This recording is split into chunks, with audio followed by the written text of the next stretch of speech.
Hey everyone, Ken here, Long Game Yoga. We're going to be looking at an area that for a lot of athletes is typically pretty tight, especially if you're a cyclist. Now I've cycled for decades, and you spend a lot of time like this, right? And the shoulders are hunching forward. So this flow is going to be designed to help open that area up a little bit. I'm going to recommend 2 blocks for the practice, and we're going to get started like this. You might notice that I've got 1 block on the tall height, another 1 height down, and these are going to go under the back of my head and the back of my shoulders. I'll show you how it looks. So just get yourself positioned down, and this block that's under the shoulders is towards the bottom end of the shoulders, so right under where the heart would be. And the block behind goes behind the head. You just don't want it wobbling. You don't want to be holding any stress in the neck. And we're just going to get started like this, in this back bend over these blocks. Arms can be just down by your sides. And you can probably notice, if you're in this spot, how you're already getting this nice broadening across the collarbones. The shoulders are rolling back. So that's what we're going to focus on in this flow. And as you sit here, we're going to just take, a couple of maybe 5 rounds of breath or so, and just really settle heavily onto the blocks. Let the weight of your body just rest. Try not to hold any tension. And this shape is just going to do a lot of the work.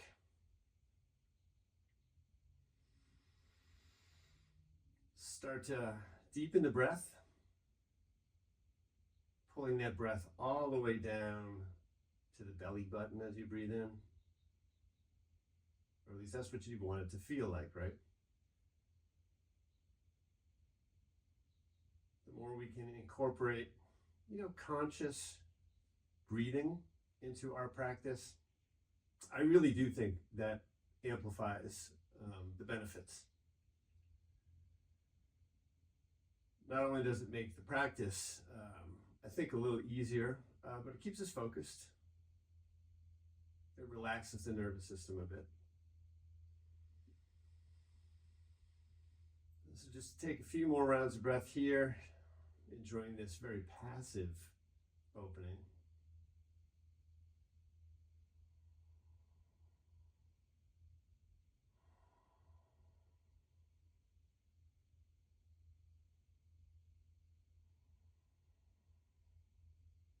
And we'll take one more full round of breath. So nice slow inhale. And a nice slow exhale.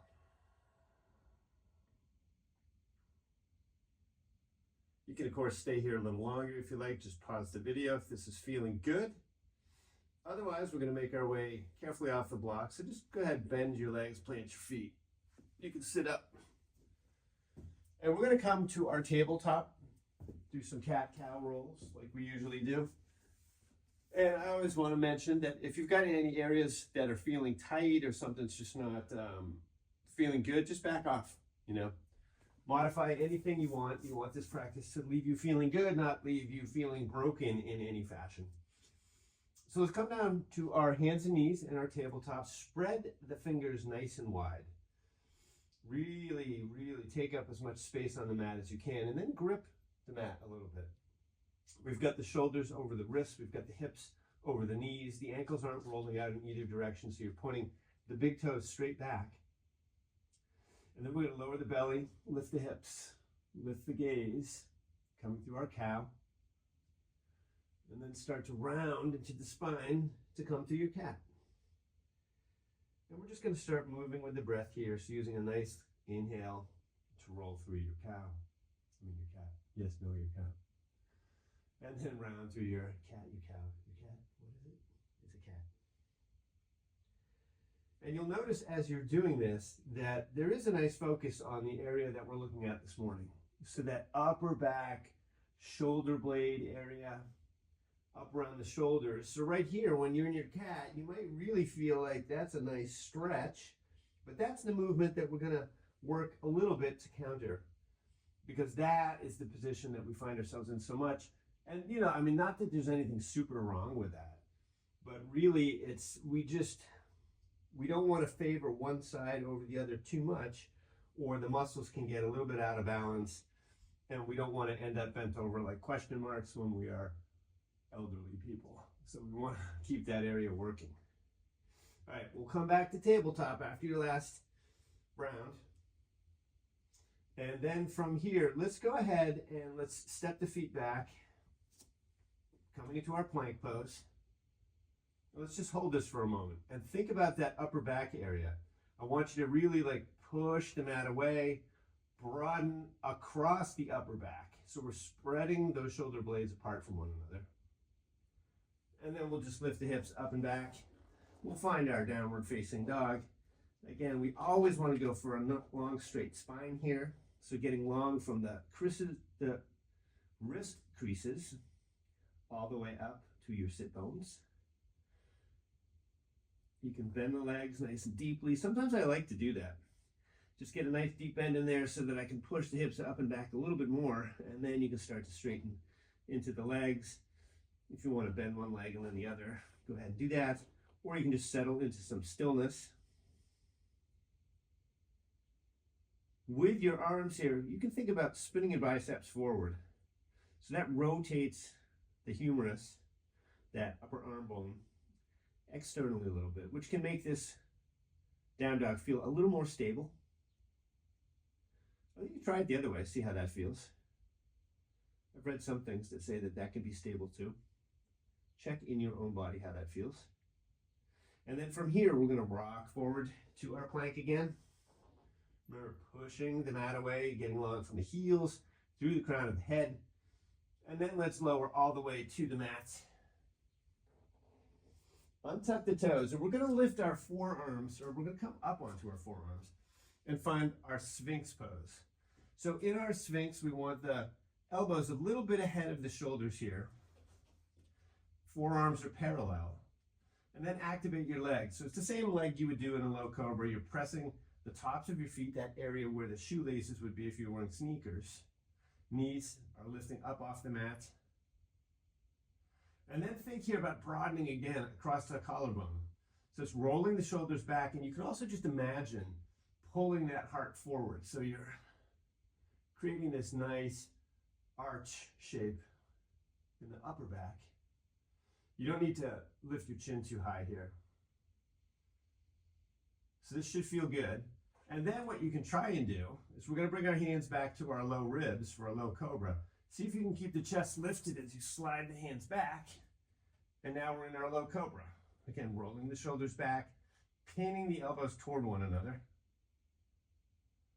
And then you can go ahead and let that go. Bring your forehead down to the mat. We're going to make our way back to down dog. So you can walk your feet in so you're on the balls of the feet. And you can push up through a plank, or if you prefer, you can push up through a modified plank on your knees. Anyways, either way, use the exhale to push up through plank, and then the hips come up and back, finding our down dog again. Coming back to the breath. And really just trying to keep those inhales and exhales maybe the same length, maybe slow down a little bit. So we're getting a lot of deep breaths here. So one more time, let's roll forward to plank. And then as you lower down, think about your elbows literally grazing your ribs on the way down. Untuck the toes. And this time, let's bring our hands down by our hips. So the palms are on the mat. The knuckles are facing up to the ceiling. Activate the legs, so start pressing the tops of the feet into the mat. Kneecaps lift. Inner thighs spin up to the ceiling. Peel the head, neck, and chest away from the floor. Maybe come up onto tented fingers. Maybe float the hands behind you. And here the palms can face one another, or if you'd like to interlace, you could do that. Again, think about rolling those shoulders back. So if you're a cyclist, you know that this is the opposite of what we typically feel when we're on our bikes. And then you can let it go. Bring your forehead and one cheek down to the mat. We're going to make our way back to our down dog. So when you're ready, hands come to the low ribs. Walk the feet in. Exhale. See if you can come up straight as a board. And then the hips are up and back. We're in our down dog. We'll take a stretch here. You can also think about getting long from your sit bones through your heels here. So there is, or there should be, a sense of balance in our down dog so that the arms and the legs are doing the same amount of work. And from here, look forward. We're going to just step our feet to our hands. And then inhale into a flat back. So we're lifted halfway. Again, think about rolling those shoulders back, pulling that heart forward, keeping the spine straight. So we don't want to be rounding, we don't want to be hunching. We'll be coming up nice and straight. A little bit more weight in the toes rather than sitting back in your heels. And then exhale, you can fold all the way over. Let the head hang heavy. Maybe grab opposite elbows, swing the torso. Maybe interlace your fingers behind your head. Traction out the neck a little bit. If you lifted your hands or took a bind, you can let them come down. And then we're going to hinge at the hip and rise. Hands come to heart center. We're going to take a half sun from here. Inhale the arms up. Exhale, hinge and fold. Inhale, halfway lift. Exhale, fold over. And then root down through your feet as you lift the torso. Coming to Tadasana, hands at heart center. So let's transition from here into a full sun salutation. Sun salutation A. So inhale up. Exhale, swan dive. Forward fold. Inhale, halfway lift. We're going to keep the lift, plant the hands, step the feet back. Finding plank, or again, modified plank is a perfectly good option here. We're going to lower all the way to the mat. You can also catch yourself halfway in chaturanga. If you're in chaturanga, the elbows are over the wrists, and then the toes slide back, and inhale your way to upward facing dog. Otherwise, you can lower all the way to the mat and stick with low cobra, like we did. And then the hips come up and back to our down dog. We'll take a couple rounds of breath here in this down dog, using it as an opportunity to refine the pose a little bit. So trying to get the arms nice and straight, spreading the fingers, straight line from the wrist crease to the sit bones, and then from the sit bones down to the heels. Getting the sense of stability, maybe a sense of lightness. Feeling that upper back region open up a little bit. If you can lower sort of your ears down between your arms, so you're really getting a little hint of that chest opening here.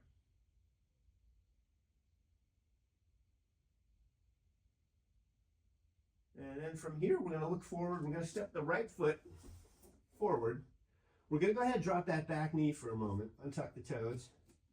And then just you can walk your hands up onto your right knee. Let the hips sink down and forward. This gives us a chance to also get into the hip flexors a little bit. Trying to keep the torso upright. Trying to keep those shoulders rolled back a little bit. And then from here, we're going to tuck the back toes. And when you're ready, when you feel stable, lift that back knee. Maybe bring your hands to your hips. Bend that back knee so you can get the torso upright. And then once the torso's upright, maybe start to push through that left heel. Keep a nice deep bend in that front leg. And from here, we're going to take our hands behind us. I want to just show you one thing real quick.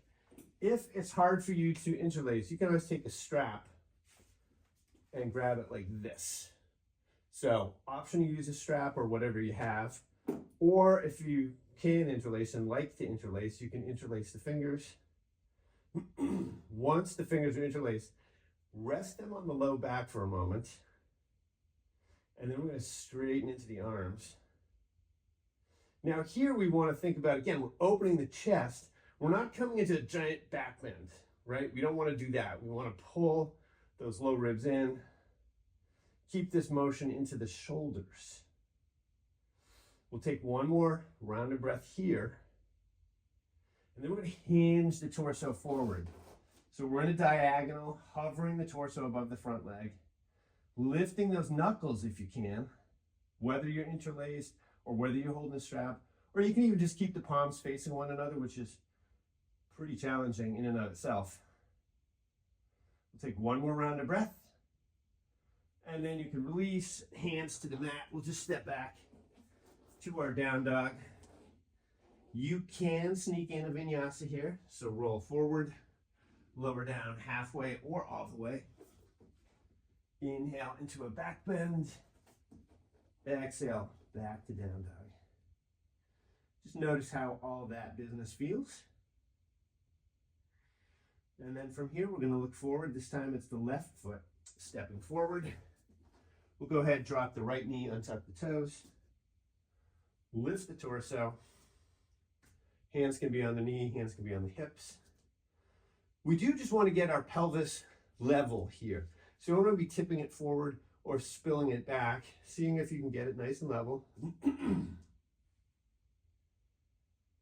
then sink the hips down and forward. Getting into the hip flexors, that right hip crease, you should feel that. Maybe down the front of the right leg, getting into the quads a bit. Really, the quads are the hip flexors. And then when you're ready, if you need to separate your stance a little bit, like widen it up a bit, for stability, you can do that. Tuck the back toes, and then lift. Bend that back knee nice and deeply. Get the torso upright again. So we know where we're going. We don't want to come into that big back bend. See if you can find that nice Tadasana shape where we're stacking the shoulders over the hips. And then you can grab the strap again or interlace. If you're interlacing, just put the opposite thumb on top, just as a way to stay a little more balanced, side to side. Push the right heel back, push those knuckles down and back, rolling the shoulders back. So this should feel pretty nice. Feels pretty nice right now to me. Countering that hunching. Maybe lift the knuckles a little higher. We'll take an inhale and then hinge that torso forward, coming into this diagonal lunge. If you need to adjust your stance, of course, always go ahead and do that. Back leg should be straight. Nice deep bend in the front leg. Raise those knuckles a little higher if you can. Keep breathing here. One more round of breath. You can do it. And then hands come down. Vinyasa. Lowering slowly. Nice long deep inhale. And then exhale. The hips come up and back. Coming back to this down dog. Keeping it nice and active. So keep those legs working, keep those arms working. And then we're going to look forward, and you can bring your feet to your hands. You can walk, you can step, you can hop. Some people like to float. Inhale to that flat back, that halfway lift. Exhale, fold over. And then inhale, rise. So we're going to take a big wide step open. So you're facing the long edge of the mat. And again, we're going to be interlacing hands behind us. So if you need the strap, go ahead and use the strap or whatever you've got handy. But what we want to do is take a nice wide stance, maybe 3.5 to 4 feet, depending on your proportions. Really, the way to measure is just to make sure your ankles are about under your wrists. And then the outside of the feet should be at least parallel, maybe even pointed in a little. So it feels a little pigeon-toed, but that'll make it more comfortable when we hinge forward, which is what we're going to do. So we're going to either take the strap behind us or once again interlace, roll those shoulders back, and then we're hinging forward. So we're turning this into a forward fold, and then you can lift those knuckles up to the ceiling. Again, strap, interlace, it's up to you. Just opening the shoulders here. And again, the same way we do with our halfway lift, try not to sit back in your heels too much. Bring a little more weight to the front of your feet. You'll feel your toes start to grip a little bit more. You can just let the head hang here. And here, the weight of the knuckles should help facilitate this shoulder opening. One more round of breath. Nice. And then you can release the hands, bring them under the shoulders, and then come back to that halfway lift. And then fold in again. And you can just let the head hang here for a second. And then when you're ready, bring your hands to your hips. And then maybe put a little bend in your knees. We want to come up safely. Coming back up. Then we'll turn the right toes to the front of the mat. Step up there. We'll take the last vinyasa. Always optional. Feel free to just head back to down dog if you prefer. We're going to inhale the arms up. Exhale. Forward fold. Inhale, halfway lift. Plant the hands. We'll come back through our vinyasa. Making our way to our down dog. And then from here, we're rolling forward to plank. Pushing that mat away. Trying not to let the hips sink or pike too much. Nice straight line from the heels to the crown of the head. And then slowly lower all the way to the mat. So here, what we're going to do is we're going to bring our hands down by our side. We're going to take a couple of back bends. We're going to come to our locust pose. So we're going to engage all those muscles of the back. So start with your feet pressing into the mat. Peel the head, neck, and chest away from the mat. So this is that low cobra shape that we had before. You can reach the hands back. You can grab a strap, or you can interlace again. And then reach the toes back so far the feet start to lift. So finding this locust pose, this shalabhasana. And here, think about it. Your back is doing all the work. Roll the shoulders back. You're not using your legs. You're not using your arms. It's all that posterior chain that's holding you up like this. And then go ahead and let that go. You can bring one cheek or your forehead down to the floor. We're going to do that 2 more times. So when you're ready, bring the forehead to the mat. Bring the palms to the mat. And then when you're ready, maybe this time, try and lift your legs first. So float those feet up, reach those toes back. Feel what muscles are lifting the legs. And then peel the head and the chest away. And then reach the arms back. Tap your toes together so that you know your feet aren't splaying too much. One more round of breath. And then let that go. Opposite cheek to the floor or your forehead back again. We're going to do one more. I know you've got it in you. Forehead comes to the mat. Maybe this time, let's see if we can lift everything up at the same time. So exhale. And on your inhale, everything lifts up. You can leave your arms in this airplane shape. You can interlace again, switching the interlace. Spin those inner thighs up to the ceiling so we keep that low back area broad. Pull the shoulder blades toward one another. The head is a natural extension of the spine, so we're not cranking into the neck. Pull the belly button up to the spine. And then we'll let that go.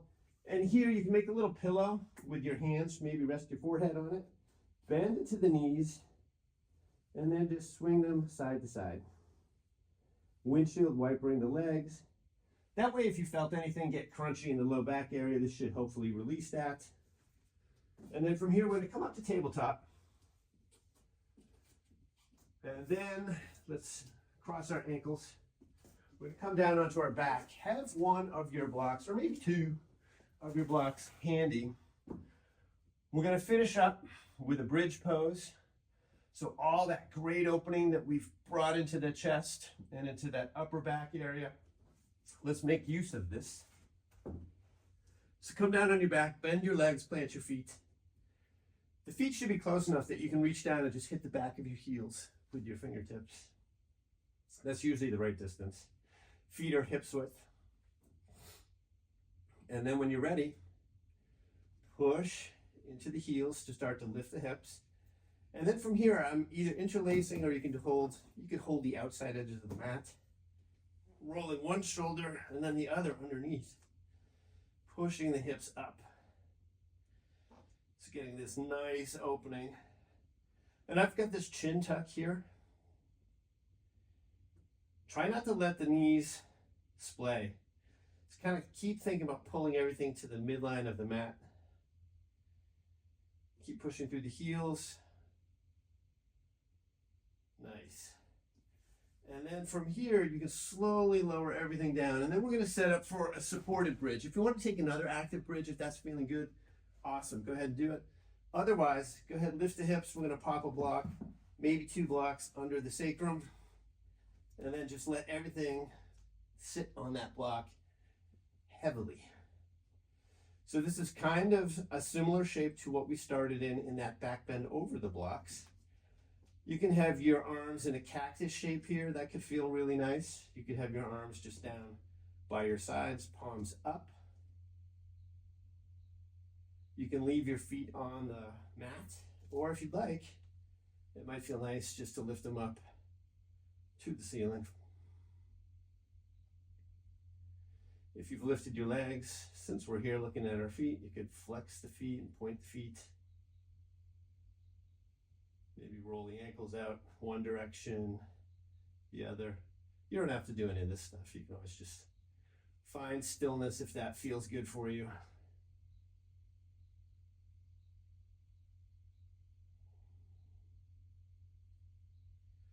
Take one more round of breath. And then you can go ahead and bend the legs. We'll plant the feet. As soon as your feet are down, just lift your hips a little. Get that block or blocks out from underneath. Let the lower spine settle on the mat. And then for a moment, go ahead and walk your feet to the outer edge of the mat. Let the knees knock together. This should really help to open up that low back area. It kind of scoops it out, right? And side to side, front to back.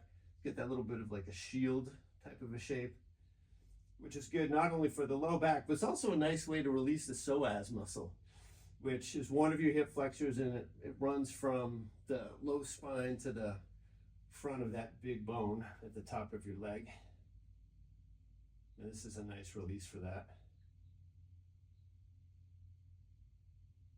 And then when you're ready, we'll walk the feet together again. We're just going to end with a twist. So just cross the right leg over the left. We'll slide those hips over to the right, let the knees drop down to the left. You can pop them onto a block. I usually like to do that, but if it feels okay to have the knees just float in space, float them in space. Relax here. After all that opening in both directions, this twist should feel pretty good. Feels pretty good to me. Let all the muscles get nice and heavy here.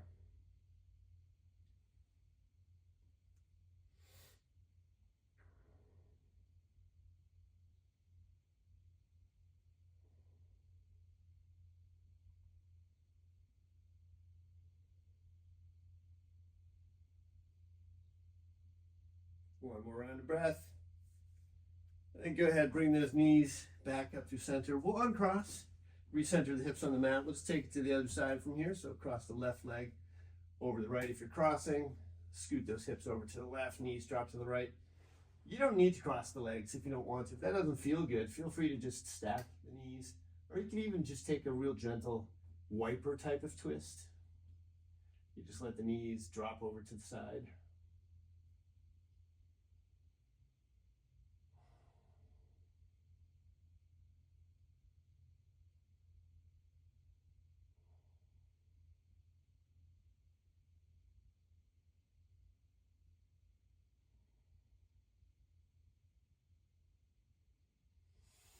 This is where we really want to just let all the tension in the muscles just release. Like imagine you're like a candle on a hot July sidewalk. You're just melting.